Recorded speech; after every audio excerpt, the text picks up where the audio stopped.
Okay, now we've got a situation where this worker was working in a sheet metal shop.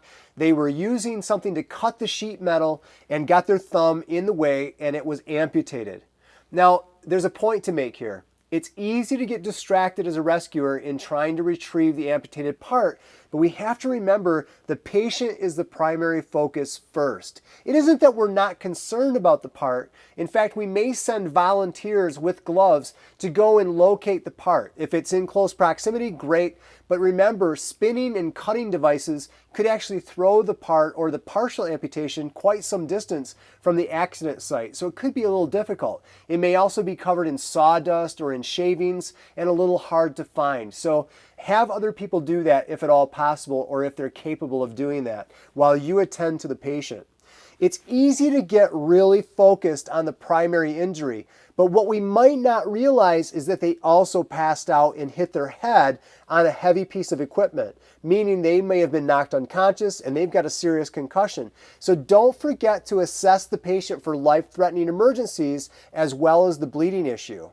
The next point I want to make about amputations is that in all my experience as a paramedic, not to say that an amputated part, or especially a partially amputated part or a crushing injury, can't bleed a lot, but most of my clean-cut amputations have not bled all that much. Some of it is because of this phenomenon where the arteries actually contract up into the stump and the veins and sort of clamp themselves down for at least the first few minutes.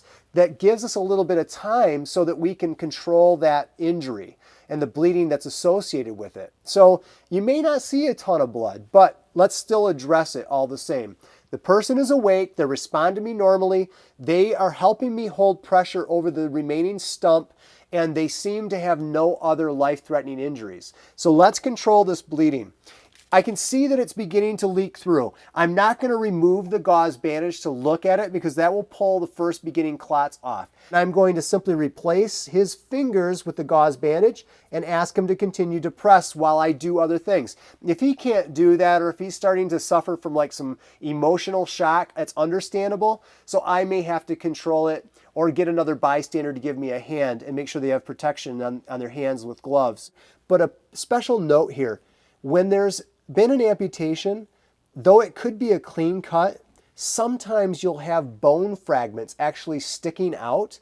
And I think you need to be really careful that if you apply that direct pressure, that you don't become victim number 2 by poking that bone end into your skin. Not only do we not want to damage that bone fragment anymore or cause unnecessary pain and bacteria to get in there, but it's like a needle. I mean, some of those bone fragments are really sharp. So just be very careful as you're covering that bone end that you don't actually poke yourself with that bone end.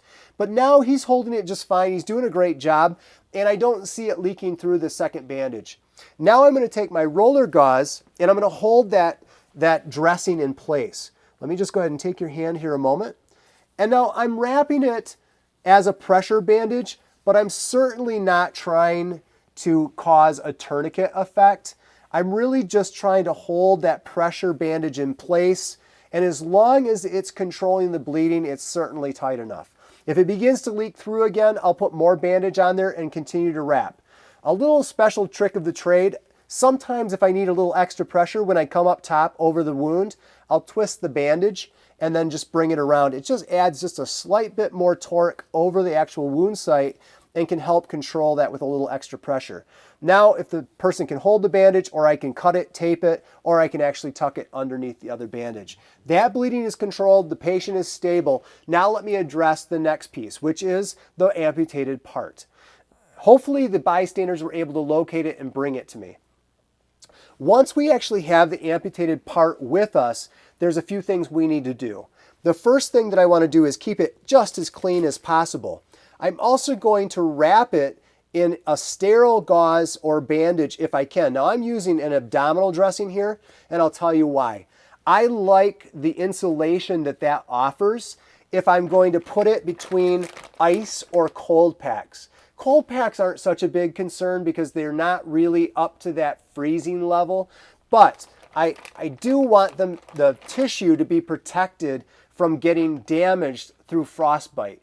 Think about frostbite with an attached limb that has warm blood flowing through it. This little piece does not have blood flowing through it, and so its ability to freeze is actually much faster than if it was still attached to the patient. So I'm insulating it from cold damage, and if I don't keep it cool between cold packs, I have another method. The first thing I want to do before I use the submersion into an ice water slurry is I want to stick it in an airtight bag.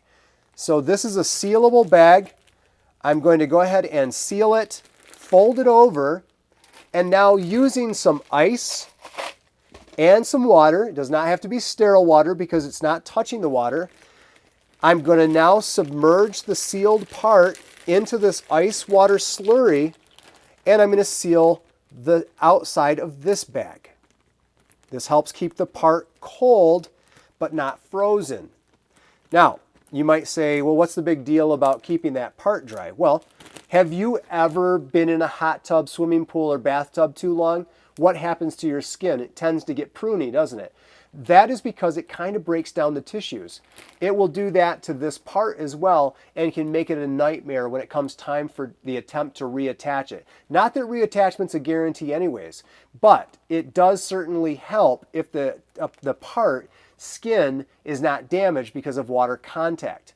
Now, last but not least, we want to make sure this amputated part stays with its owner. We need it to ride along with the patient.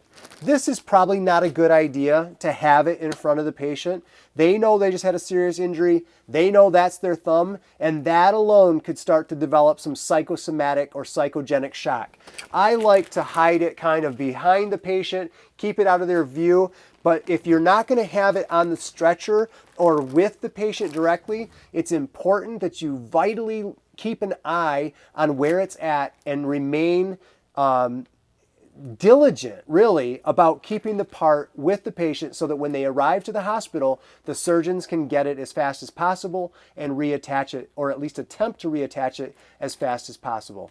Some tips and how to do that, and in the meantime, always be watching with your secondary survey for those signs of life-threatening emergencies, and be sure to treat them if you see them arise.